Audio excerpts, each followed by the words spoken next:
den her video vil jeg fortælle dig lidt om trævarmeren. Trævarmeren ligger også inde på nogle andre videoer inde på min YouTube-kanal. Men lige her vil jeg fortælle dig noget specielt om en lille detalje, som gør, at jeg er blevet helt forelsket i den en gang til. Trævarmeren er jo både en meridian, som løber i sin faste bane, eller den vej. Men der er også et radiant circuits.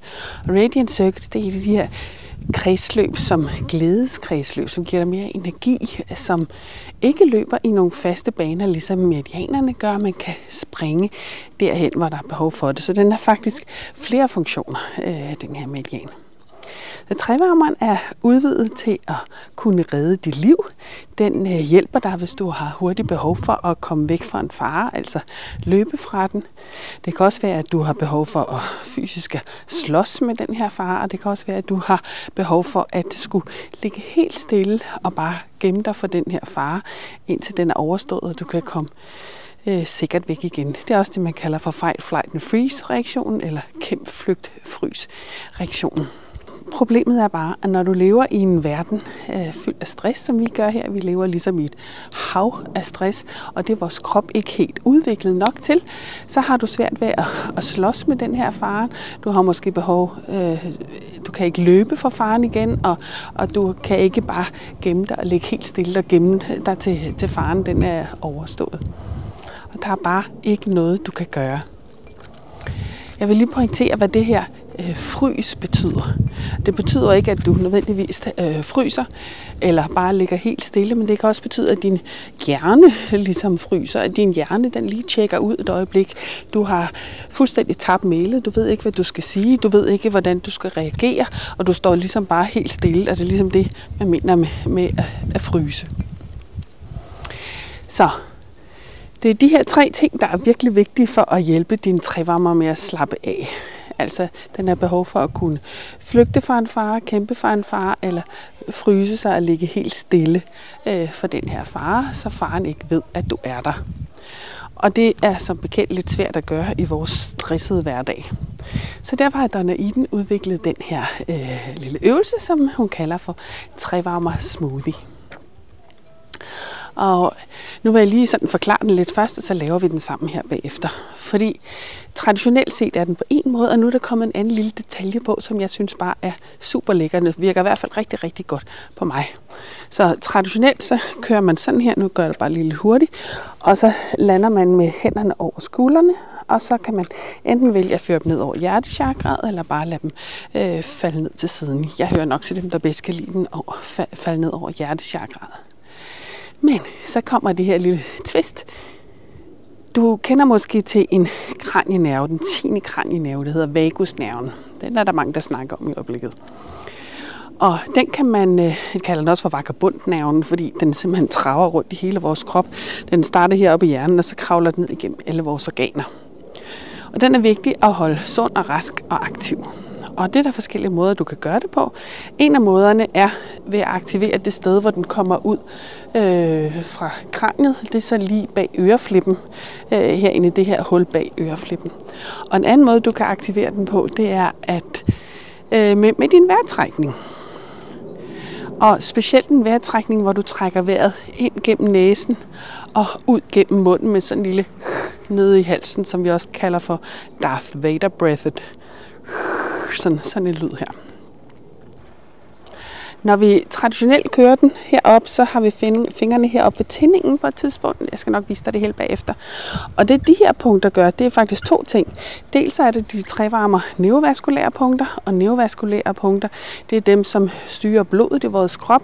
Og når blodet det kommer op til vores tændinger igen, så er det, at vi kan begynde at tænke os ud af en situation, i stedet for bare agere eller reagere, men rent faktisk have blod nok op i hjernen til, at vi kan tænke os ud af den her stressede eller farefyldte situation.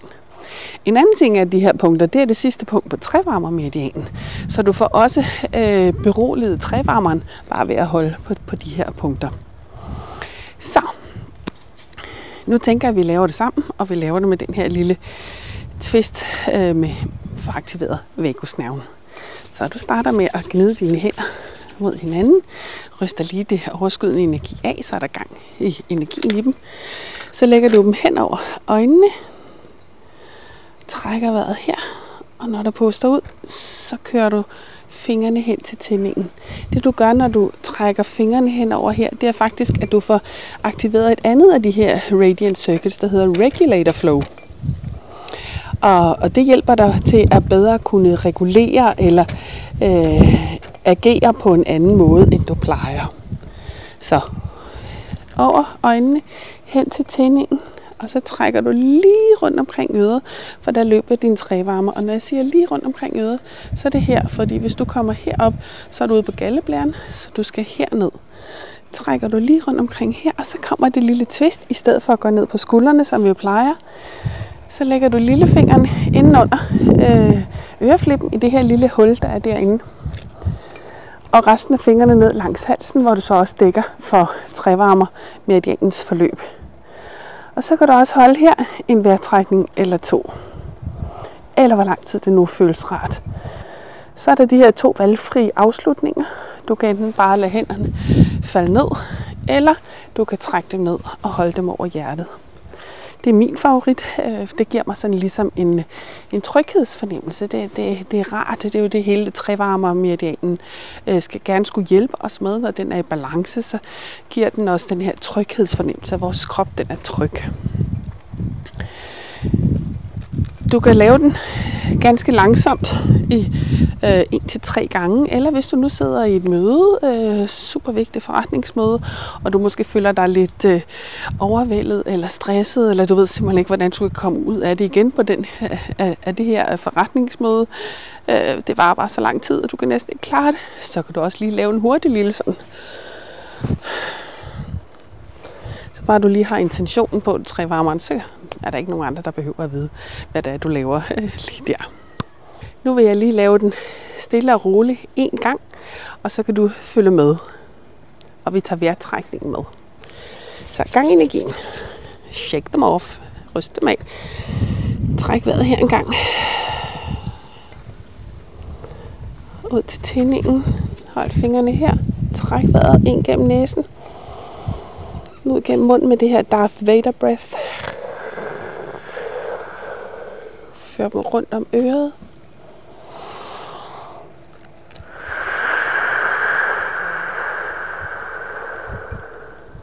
Bliv her en gang mere, bare fordi det er dejligt.